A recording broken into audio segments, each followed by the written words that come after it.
Gold, trusted gold buyers. మీరు తాకట్టు పెట్టిన బంగారాన్ని విడిపించి ఈ రోజు ఉన్న మార్కెట్ ధరకు కొనబడను.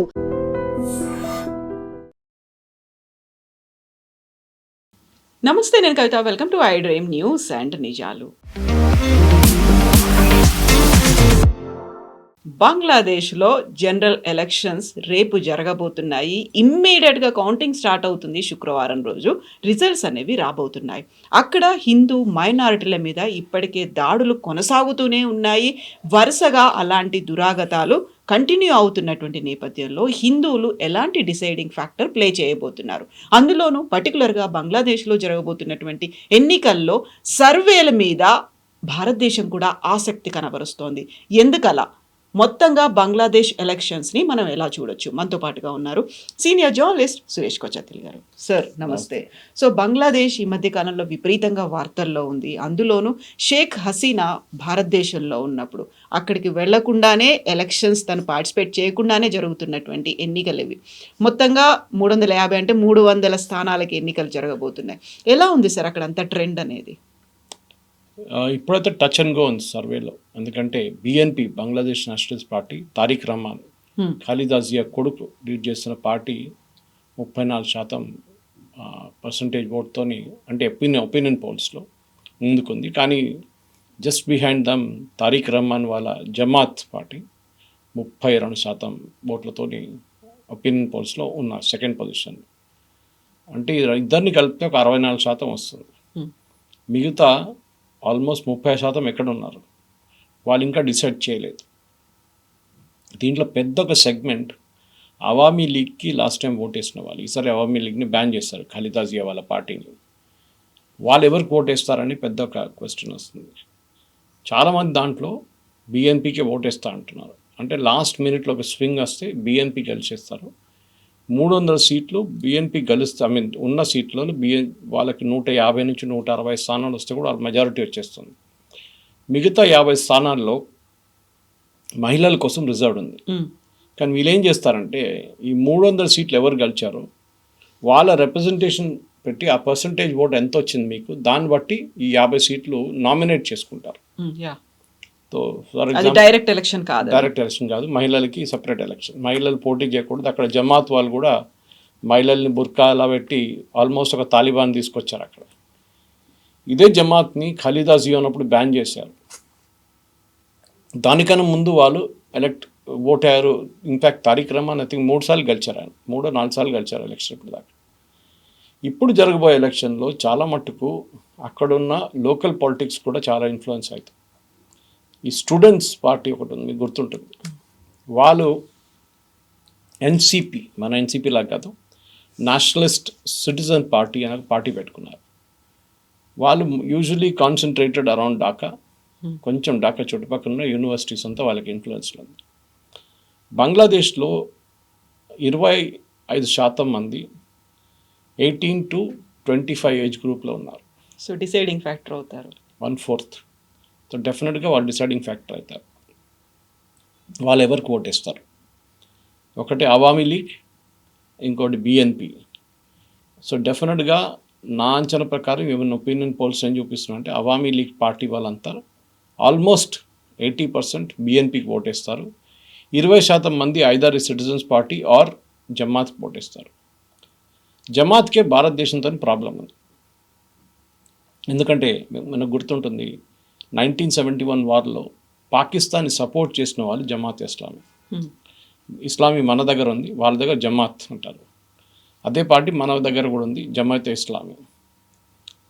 ఈ పరిస్థితుల్లో బంగ్లాదేశ్లో ఎలక్షన్ గెలవబోతుంది ఈసారి. డెఫినెట్గా నాకైతే అనిపిస్తుంది బిఎన్పి. గెలవకపోతే ఏమవుతారు? మెజారిటీ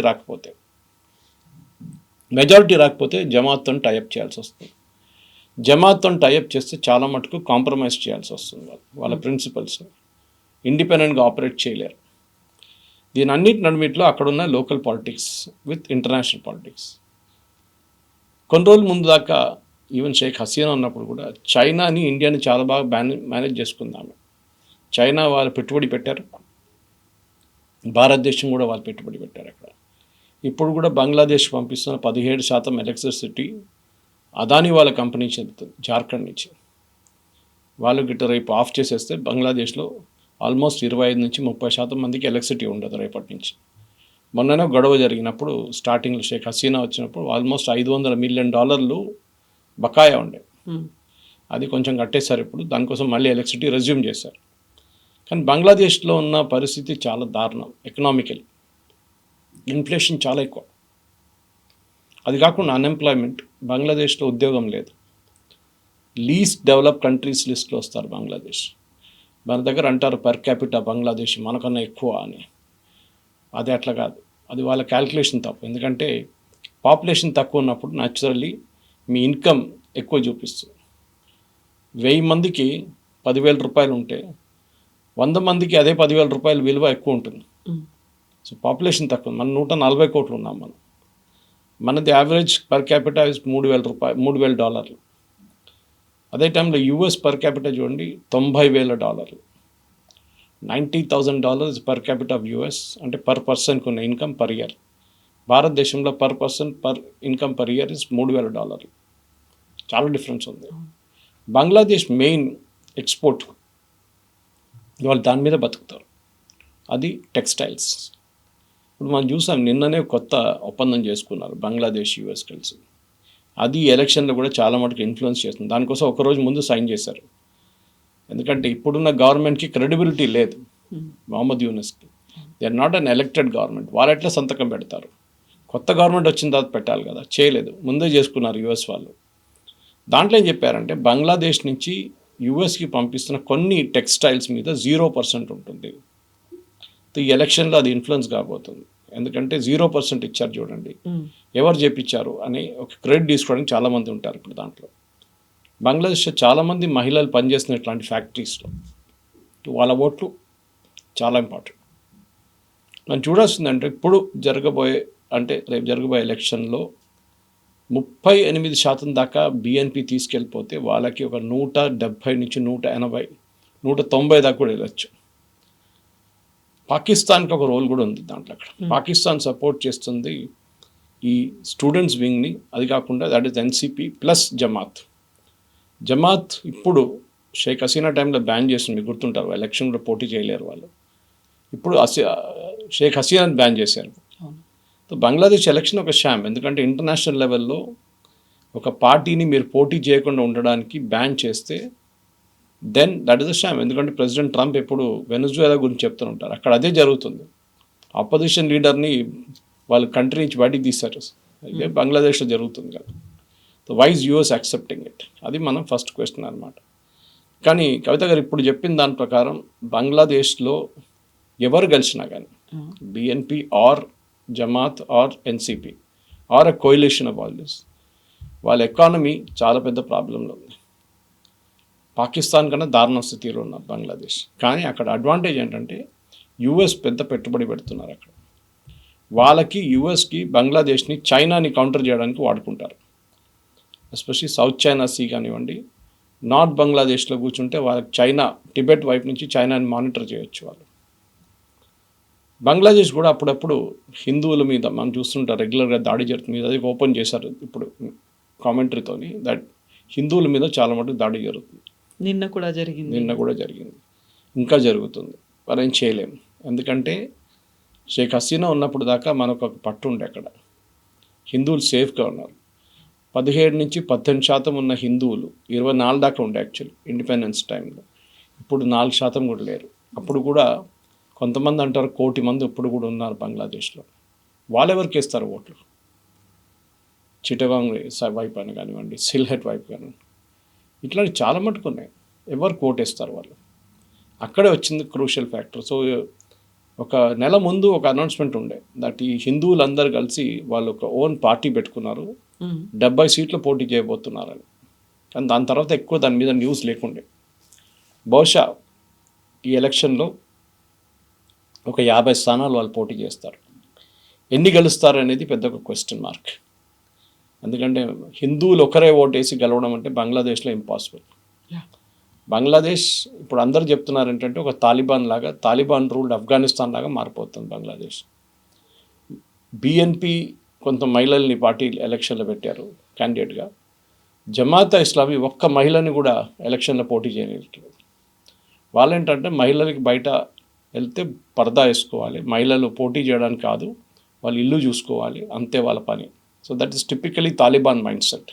అందులో కూడా గతంలో అక్కడ షేక్ హసీనా వర్క్ చేశారు, బేగం ఖలీదా జియా వర్క్ చేశారు. ఇవి అయినప్పటికీ కూడా ప్రధానమంత్రులుగా మహిళలే ఉన్నప్పటికీ, ముస్లింలు అయినప్పటికీ కూడా అక్కడ స్టిల్ అక్కడ సాధారణ మహిళలు వాళ్ళ మీద, గృహిణుల మీద ఇలాంటిది మాత్రం ఉంటూనే ఉంది. ఎస్, డెఫినెట్గా. ఎందుకంటే ఇస్లామిక్ ఫిలాసఫీ అనగానే అదే వస్తుంది ఫస్ట్.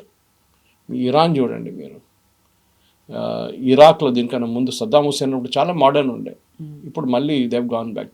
ఆఫ్ఘనిస్తాన్ చూడండి, వాళ్ళు మొత్తం తాలిబాన్ అయిపోయారు. ఇక్కడ సిరియా చూడండి, సిరియాలో ఒక part of Syria is already under Islamic rule, అట్లా చెప్పొచ్చు మనం. ప్రతి చోట ఎక్కడెక్కడ ఇస్లామిక్ రూల్ వస్తుందో మహిళల్ని పక్కన తోసిస్తారు.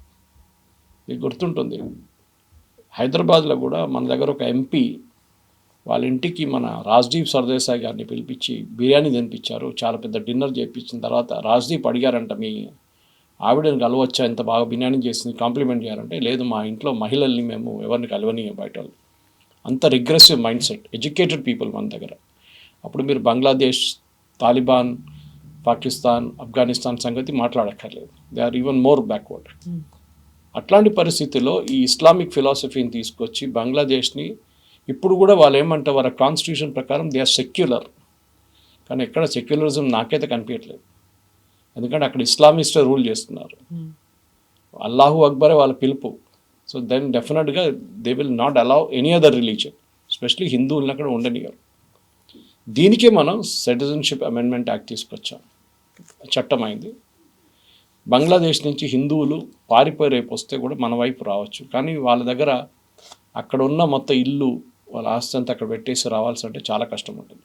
పాకిస్తాన్తో మన 47లో జరిగిన అదే సిచ్యువేషన్కి వస్తాం మనం. కానీ నేనది చూసిన ఏంటంటే, ఈ ఎలక్షన్లో జమాత్కి ఒక రోల్ ఉంటే, that is either the coalition or even as a winner, then Bangladesh is finished. Bangladesh ఇంకొక యూఎస్కి తెలిసిపోతుంది చాలా క్లియర్గా ఒక 5 సంవత్సరాల్లో, దట్ బంగ్లాదేశ్ ఇంకొక ఆఫ్ఘనిస్తాన్గా మారిపోతుందని. మన మీద థ్రెట్ ఏంటి అది మనం చూసుకోవాలి ఫస్ట్.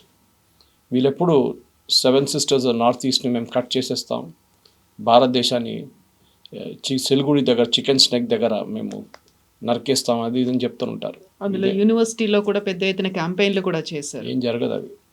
ఇప్పుడు కూడా బంగ్లాదేశ్ నుంచి వేలాది మంది మెడికల్ వీసా తీసుకొని భారతదేశానికి ట్రీట్మెంట్కి వస్తారు. ఇప్పుడు కూడా మనం నడిమిట్లో కొన్ని రోజులు వీసా ఆపాం, చాలా పెద్ద ప్యానిక్ అయింది అక్కడ. హార్ట్ పేషెంట్స్ ఉండొచ్చు, మిగతా క్యాన్సర్ పేషెంట్స్ ఉండొచ్చు, వాళ్ళ దగ్గర మెడికల్ ఫెసిలిటీస్ లేదు. It is a real impoverished nation. Afghanistan కూడా కొంచెం ట్రీట్మెంట్ అంత ఉంది, కానీ బంగ్లాదేశ్లో అది కూడా లేదు. అంత దారుణమైన పరిస్థితి ఉంది అక్కడ. ఇన్కమ్ కూడా అంతే. దానికోసం చాలామంది వాళ్ళ మహిళలు టెక్స్టైల్ ఫ్యాక్టరీలో పనిచేస్తారు. ఇప్పుడు యూఎస్ ఇంత 0% ఎందుకు ఇచ్చారంటే, వాళ్ళు అంటున్నారు వాళ్ళ పేదోళ్ళు, మహిళలకు ఉద్యోగం కావాలి కదా, అక్కడ మహిళలకి మనం టారిఫ్ పెడితే వాళ్ళకి డిమాండ్ ఉండదు, ప్రోడక్ట్ ఉండదు, మహిళలకు ఉద్యోగం ఉండదు, మనం సపోర్ట్ చేయాల్సి చెప్పి యూఎస్ లాజిక్ అదనమాట. కానీ ఈ ఎలక్షన్ అయితే ఇట్స్ అ షామ్, అదైతే కరెక్ట్. ఎందుకంటే ఒక పార్టీని మీరు పోటీ చేయనట్లేదు. షేక్ హసీనాతో మీకు గొడవ ఉండొచ్చు, వాళ్ళ పార్టీని పోటీ చేయొచ్చు కదా, లేదు మేము పోటీ చేయలేము. బంగ్లాదేశ్లో ఉన్న judiciary is also a joke. అది ఈవెన్ షేక్ హసీనా టైంలో ఉన్నప్పుడు వాళ్ళకు సపోర్ట్ చేశారు, ఇప్పుడు వీళ్ళ వైపు సపోర్ట్ చేస్తున్నారు. కానీ అన్నిటికంటే పెద్ద జోకర్ ఈజ్ మొహమ్మద్ యూనిస్. మొహమ్మద్ యూనిసే ఎంటైర్ బంగ్లాదేశ్ని రివర్స్ గేర్లో తీసుకెళ్ళాడు. Economy was doing really good under Sheikh Hasina. మేము చెప్పాను చూడండి, రూమర్స్ ఉండే భారతదేశం కన్నా ఫాస్ట్గా జీడిపి ఎక్కువ ఉంది వాళ్ళది, మనకన్నా ఎక్కువ ఉంది అనేది. అది తప్పు, నేను ఎక్స్ప్లెయిన్ చేశాను మీకు ఆల్రెడీ. కానీ అది కాదు, అక్కడ ఆ టైంలో ఉన్న ఎకానమీ ఇప్పుడు ఇన్ఫ్లేషన్తో, అన్ఎంప్లాయ్మెంట్తో పోరాడుతున్నారు. అక్కడ చాలా వెనుకకి వెళ్ళిపోయారు బంగ్లాదేశ్. దానికి కారణం ఈయనే, మొహమ్మద్ యూనుస్. ఆయన్ని డెఫినెట్గా అమెరికా ప్రాపప్ చేశారు, మన అందరు తెలిసిందే. నోబెల్ ప్రైజ్ ఇవ్వడము, మ్యాక్సెసే అవార్డు ఇవ్వడం, ఇదంతా అమెరికా పని ఉంటుంది దాంట్లో. కానీ ఐ థింక్ బంగ్లాదేశ్కి నెక్స్ట్ 1 year చాలా క్రూషియల్గా ఉండబోతుంది, ఎవరు కలిసినా కానీ. ఎందుకంటే 1 is ఎకానమీ. ఆఫ్కోర్స్ యూఎస్ చాలా డబ్బులు పెడతారు, కానీ డబ్బులు ఎంత పెట్టినా కానీ దేశంలో ఒక డిమాండ్ ఉండాలి. ఒక మొబైల్ ఫోన్ తయారు చేస్తే కొనడానికి కెపాసిటీ ఉండాలి అక్కడ, అది వాళ్ళ దగ్గర లేదు. వాళ్ళ బయింగ్ కెపాసిటీ చాలా తక్కువ బంగ్లాదేశ్లో. వాళ్ళ దగ్గర చాలామంది మీరు గల్ఫ్కి వెళ్తే అక్కడ పనిచేస్తుంటారు. ఇప్పుడు వాళ్ళ వీసా వాళ్ళకి బంద్ చేసేసారు యూఏఈ లాంటి దేశాల్లో, no visa for Bangladeshis and Pakistanis. ఎందుకంటే వీళ్ళు అక్కడ వచ్చి చాలా గొడవ చేస్తున్నారని చెప్పి వీళ్ళ వీసా అంతా బంద్ చేసేసారు. సో ఈ పరిస్థితుల్లో we're at a crossroads. ఇప్పుడు అదే పరిస్థితి అన్నమాట. షేక్ హసీనా వాళ్ళు లాంగ్ సర్వింగ్ పీఎమ్స్గా అక్కడ పాలిటిక్స్లో కీ రోల్ ప్లే చేశారు. అందులో వాళ్ళ పేరెంట్స్ని కావచ్చు, లేకుంటే ఫ్యామిలీ మెంబర్స్ని ఊచకోత కోసారు, చంపేశారు. మిగిలినటువంటి షేక్ హసీనా మళ్ళీ అక్కడ ప్రధానమంత్రిగా చేశారు. అయినప్పటికీ కూడా అంతర్యుద్ధంలో ఆవిడని దించేశారు. ఆవిడ ఆశ్రయం పొందింది భారతదేశంలో. బట్ ఇప్పటికీ ఆ పార్టీని అక్కడ కంటెస్ట్ చేయనివ్వకుండా ఉంటే వాళ్ళకంటూ కొంతమంది లాయల్గా ఉండేటువంటి కార్యకర్తలు ఉంటారు, అభిమానులు ఉంటారు, కొంతమంది ఫాలోవర్స్ అనే వాళ్ళు ఉంటారు. వాళ్ళు ఎటువైపు చూస్తున్నారు, వాళ్ళు ఏమనుకుంటున్నారు అసలు? లాస్ట్ ఎలక్షన్లో మన అవామీ లీగ్కి, షేక్ హసీనా అవామీ లీగ్కి 42% ఓట్లు వచ్చినాయి. 42%. ఆ 42% మంది ఎక్కడ ఓటేస్తారు?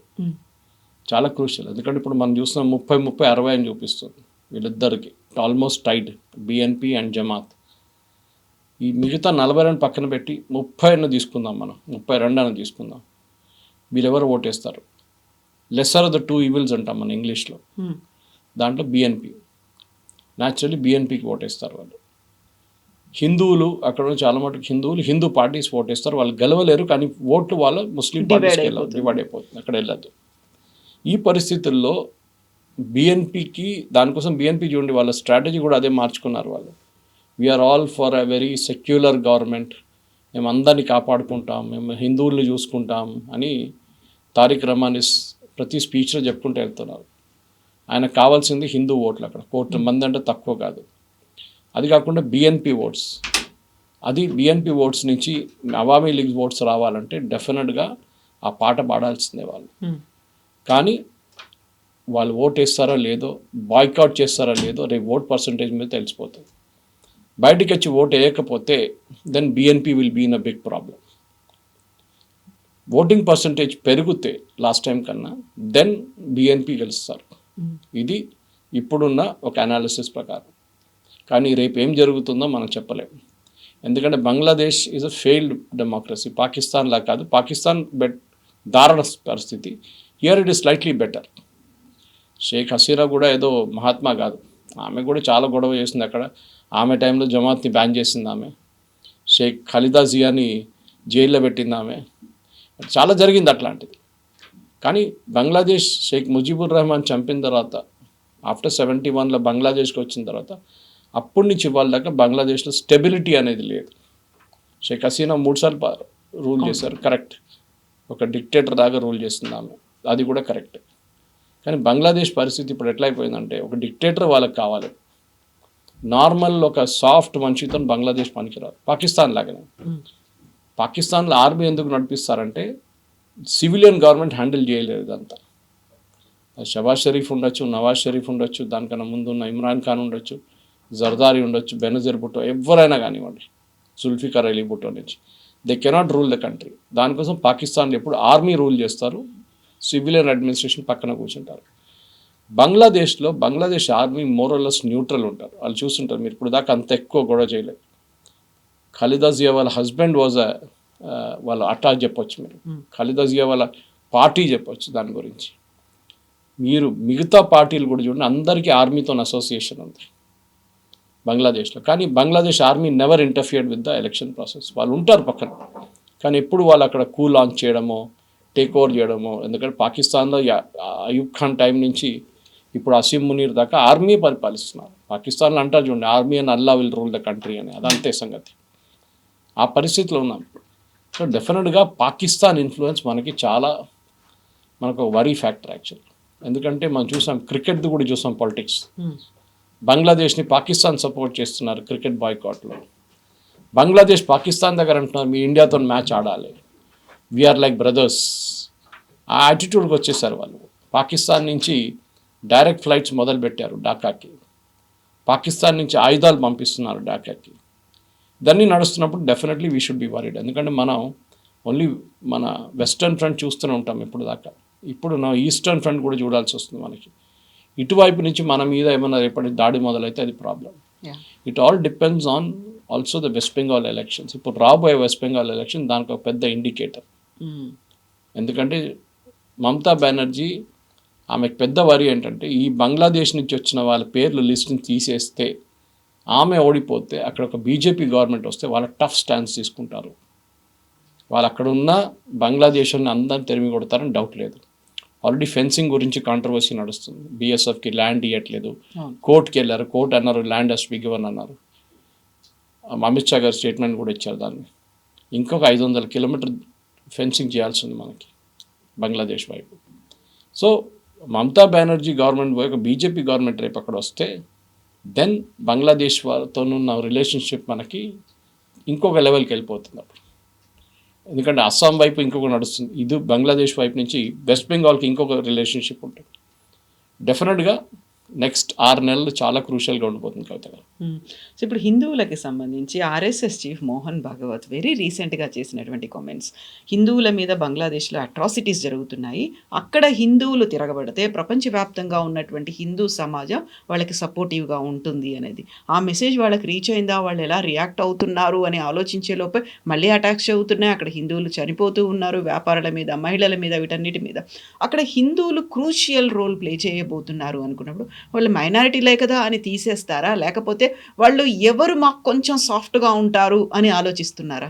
బంగ్లాదేశ్లో ఉన్న హిందూ పాపులేషన్ గురించి మనం భారతదేశం గురించి ఎక్కువ చేయలేము. మనం ప్రొటెస్ట్ చేయొచ్చు, స్టేట్మెంట్లు ఇష్యూ చేయొచ్చు, కానీ దీనికన్నా ఎక్కువ ప్రొటెస్ట్ మనకి లండన్లో మీకు కనిపిస్తుంది, యూఎస్లో కనిపిస్తుంది, యూరోప్లో కొన్ని దేశాలు కనిపిస్తుంది. బంగ్లాదేశ్ హై కమిషన్ బయట ప్రొటెస్టు, బంగ్లాదేశ్ కన్సులేట్ అండ్ ఎంబసీ బయట ప్రొటెస్ట్ నడుస్తుంది. బంగ్లాదేశ్ మీద ప్రెషర్ పెట్టాల్సింది. మన దేశంలో చూడండి మైనారిటీస్కి ప్రొటెక్షన్ ఇస్తారు, బంగ్లాదేశ్లో అట్లాంటి ప్రొటెక్షన్ లేవు. అక్కడ డైరెక్ట్ చంపేస్తున్నారు, వాళ్ళ ఇల్లు తగలబెడుతున్నారు, చాలామంది ప్రాపర్టీ డిస్ట్రాయ్ చేసేసారు, వాళ్ళ షాపులు దుకాణాలు బంద్ చేసేసారు వాళ్ళు. ఇట్లాంటి చాలా జరుగుతుంది. మన వైపు నుంచి ఇప్పుడైతే మనం ఏం చేయలేం, ప్రొటెస్ట్ ఒక్కటే చేయొచ్చు. మనం అదే టైంలో మన దగ్గర ఉన్న బంగ్లాదేశీని అక్కడ పంపించి ఒక మెసేజ్ పంపించాల్సి వస్తుంది, మీరు అక్కడ చేసిన అదే పని మేము ఇక్కడ కూడా చేయొచ్చు అని. అది చేస్తున్నాం మనం వాళ్ళు. కానీ మన దగ్గర అంత ఎక్స్ట్రీమ్ వైలెన్స్కి మనం దిగలేము, ఎందుకంటే దెన్ మనం బంగ్లాదేశ్లో ఉన్న జమాత్ ఒకటే అయిపోతారు. So we should also be very careful. Incidents yes correct, Sheikh Hasina ఉన్నప్పుడు పెద్ద అడ్వాంటేజ్ ఉండే మనకి, ఎందుకంటే ఆ టైంలో ఆమె జమాత్ని బ్యాన్ చేసి అక్కడ ఒక సో కాల్డ్ సెక్యులర్ గవర్నమెంట్ని ఆమె పెట్టింది అక్కడ. కానీ ఇప్పుడు ఆ పరిస్థితి కాదు. అండ్ నెక్స్ట్ రాబోయే గవర్నమెంట్ కూడా, ఎందుకంటే బిఎన్పి తారిక్ రహమాన్ చాలా ఆయన స్పీచ్లో కూడా చెప్పారు, హిందువుల్ని మేము కాపాడుకుంటాం, అన్ని మైనారిటీస్ మేము కాపాడుకుంటాం, అది అని చెప్తారు కానీ చేస్తారో లేదో తెలియదు. అదే నేను చెప్పాను, చాలా క్రూషియల్ ఉంటుంది. 127 మిలియన్ మంది ఓటేసినప్పుడు బంగ్లాదేశ్లో 50% కన్నా ఎక్కువ సెంటర్స్, ఓటింగ్ సెంటర్స్ చాలా రిస్కీ ఉందంటున్నారు. అక్కడ హిందువుల్ని కూడా ఓటు వేయనిస్తారా లేదా అని కూడా డౌట్ వస్తుందంట. ఇది మనం బెంగాల్లో చూస్తున్నాం, వెస్ట్ బెంగాల్, ముషీదాబాద్, మాల్డా ఇట్లాంటి ఏరియాస్లో హిందువులు ఓటేయడానికి ఇంపాసిబుల్. అక్కడ మన దేశంలో నీ పరిస్థితి ఉంటే బంగ్లాదేశ్ ఏం పరిస్థితి ఉంటుంది ఆలోచించండి. సో హిందువులకి బయటకు వచ్చి ఓటేయడానికి ఇస్తే ఇంకో మాట. లాస్ట్ టైం మనం చూసాం బెంగాల్లో కూడా హిందువులు ఓటేసిన తర్వాత హిందువుల మీద దాడి చేశారు చాలా మటుకు. వాళ్ళ దుకాణం తగలబెట్టారు, ఇల్లు తగలబెట్టారు, కొంతమంది చనిపోయారు. కానీ బంగ్లాదేశ్లో దానికన్నా పెద్ద ఒక పోస్ట్ ఎలక్షన్ రైట్ జరగవచ్చు. అది ఎలక్షన్ రిజల్ట్ వచ్చిన రోజు తెలిసిపోతుంది. బిఎన్పికి మెజారిటీ వచ్చింది చూడండి, సేఫ్ ఉంటాం కొంచెం.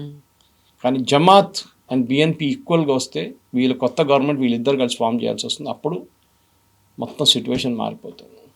అది మనం చూడాల్సి. ఈ సిచ్యువేషన్లో ఇప్పుడున్న పరిస్థితుల్లో జమాత్ని పైకి రానికూడదు అని భారతదేశంకి సెల్ఫిష్ ఇంట్రెస్ట్ ఉంది, అక్కడున్న హిందువులకు కూడా ఉంది.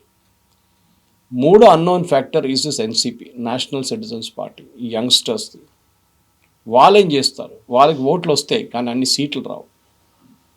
ఈవెన్ 10 సీట్లు వచ్చి రేపు బిఎన్పి 10 సీట్లు తగ్గితే then they will become king makers. ఈ పరిస్థితిలో ఉన్నాం ఇప్పుడు. సో దీన్ని చూడాల్సింది. ఇప్పుడు షేక్ హసీనా భారతదేశంలోనే ఉంది అండ్ ఖలీదా జియా చనిపోయారు. సో ఇద్దరు లేకుండా ఆ ఇద్దరు 10 years చూసాము. మహమ్మద్ యూనిస్ 1.5 year ఆయన పాలన ఎలా ఉంది, డిజాస్టర్, దాంట్లో డౌట్ లేదు. సో ఇప్పుడు ఎంటైర్లీ డిఫరెంట్ ఒక గవర్నమెంట్ రాబోతోంది, ఇంకెవరో ఎమర్జ్ అయ్యి ఇంకొక లీడర్ రాబోతున్నారు. ఆ పాలన ఎలా ఉంటుంది, అది ఇంపాక్ట్స్ ఎలా ఉంటాయి, భారతదేశం అబ్జర్వ్ చేస్తుందా, లైట్ తీసుకుంటుందా? మనం శ్రీలంక వైపు చూడాల్సింది, నేపాల్ వైపు చూడాల్సి. నేపాల్లో ప్రధానమంత్రి ఎవరైనా పడితే మీకు తెలియదు, బహుశా తెలియదు. అవును. శ్రీలంక దిశనాయక్ ఆయన ఎవరో ఉన్నారు ఇప్పుడు, ఆయన పేరు నాకు ఎందుకంటే క్రికెట్ కాంట్రవర్సీ వచ్చినప్పుడు ఆయన పేరు పైకి వచ్చింది మొన్న, దానికోసం నాకు గుర్తుంది. Problem is not that. ఈ చిన్న చిన్న కంట్రీస్, అది మనం ముజిబుర్ రెహమాన్ అసాసినేషన్ నుంచి చూసుకుంటూ వస్తున్నాం, జియావుర్ రెహమాన్ అసాసినేషన్ చూసాను, నెక్స్ట్ ఖలీదా జియా అని అక్కడి నుంచి వాళ్ళు తెలివి కొట్టిన చూసాను. ఇట్లాంటి ప్రతి సిచ్యువేషన్లో శ్రీలంక చూడండి, నేపాల్ చూడండి, బంగ్లాదేశ్ చూడండి, సేమ్ ప్యాటర్న్ ఫాలో అవుతుంది. Unstable regimes. ఇప్పుడు ఎలక్షన్ జరిగింది అనుకోండి, రేపు మళ్ళీ గొడవ రాకుండా ఎట్లా చూసుకుంటారు వీళ్ళు? జరగవచ్చు కదా రేపు కూడా. ఇంకో కొత్త మూమెంట్ స్టార్ట్ చేస్తారు స్టూడెంట్స్, ఈ గవర్నమెంట్ కూడా మాకు నచ్చలేదు, ఈ గవర్నమెంట్ మాకు వద్దు. ఏం చేస్తారు అప్పుడు? మళ్ళీ గొడవ అవుతుంది, మళ్ళీ ట్రైన్లు తగలబెడతారు. మొన్న కూడా ఎందుకు జమాత్ వాళ్ళు మొన్న రాత్రి ప్రొటెస్ట్ ఆర్గనైజ్ చేసి ఢాకా చుట్టుపక్కల ఏరియాలంతా టైర్లు వేసి రోడ్డు మీద తగలబెట్టిండు. అంటే ఒక అట్మాస్ఫియర్ ఆఫ్ ఫియర్ తీసుకొస్తున్నారు. మీరు గిట్ట బిఎన్పికి ఓటేస్తే ఆర్ షేక్ హసీనా వాళ్ళ పార్టీ వాళ్ళు ఇంకా స్టూడెంట్స్ పార్టీకి కాకుండా హిందువులతో వెళ్ళి కుమ్మక్కే ఓటేస్తే దెన్ మేము మిమ్మల్ని చూసుకుంటాం అని చెప్పి ఒక ఓపెన్ థ్రెట్ వచ్చేస్తుంది. సో మనం ఇజ్రాయలీస్ గురించి ఎప్పుడు మాట్లాడుతుంటాం, they are a threatened generation అని. బంగ్లాదేశ్లో ఉన్న హిందువులు కూడా అదే సంగతి, they are also generation at risk అన్నమాట. వాళ్ళని కాపాడుకోవాల్సిన రెస్పాన్సిబిలిటీ మనది. And that is where Sarsanghchalak గారి స్టేట్మెంట్ చాలా ఇంపార్టెంట్. వాళ్ళ యూనిటీ లోకం మొత్తం wherever you are, US, Europe, మీరు ఆస్ట్రేలియా, ఏ కాంటినెంట్లో ఉన్నా కానీ బంగ్లాదేశ్ మీద ప్రెషర్ పెట్టాల్సి వస్తుంది. అండ్ బంగ్లాదేశ్ మీద ప్రెషర్ పెట్టాలంటే యుఎస్, యూకే, యూరోపియన్ యూనియన్ లాంటి దేశాల మీద ప్రెషర్ పెట్టాల్సి వస్తుంది. వీళ్ళందరూ హ్యూమన్ రైట్స్ గురించి మాట్లాడతారు, అందరూ పెద్ద పెద్ద ఫ్రీడమ్ ఆఫ్ ఎక్స్ప్రెషన్ గురించి మాట్లాడతారు, ప్రెస్ ఫ్రీడమ్ గురించి మాట్లాడతారు. బంగ్లాదేశ్లో ఏం లేదు.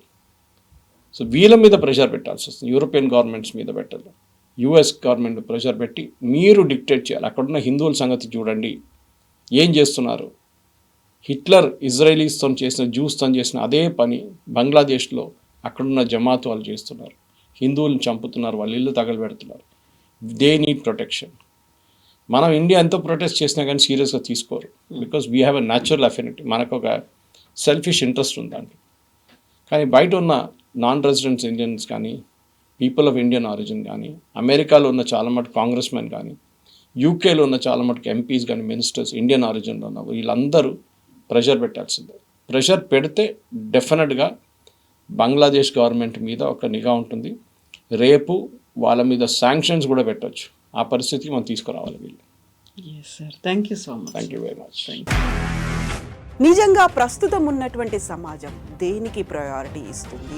ఆర్థిక సంబంధాల చుట్టూ మాత్రమే తిరుగుతోంది. మళ్ళీ ఎన్నికలంగానే చాలా విరక్తి కలుగుతాను. మంచి అనిపిస్తుంది కదా, లేడీస్ కూడా ఛాలెంజింగ్ జాబ్స్ చేసినప్పుడు చాలా బాగుంటది. ట్రాఫిక్ అసిస్టెంట్స్ గా నియమించిన ట్రాన్స్జెండర్స్ అందరితో సాల్యూట్ చేయించుకుంటున్నారు. ఫుడ్ డెలివరీ ఇవ్వటానికి వెళ్ళినటువంటి డెలివరీ బాయ్ అనిల్ పై కళ్ళ ముందు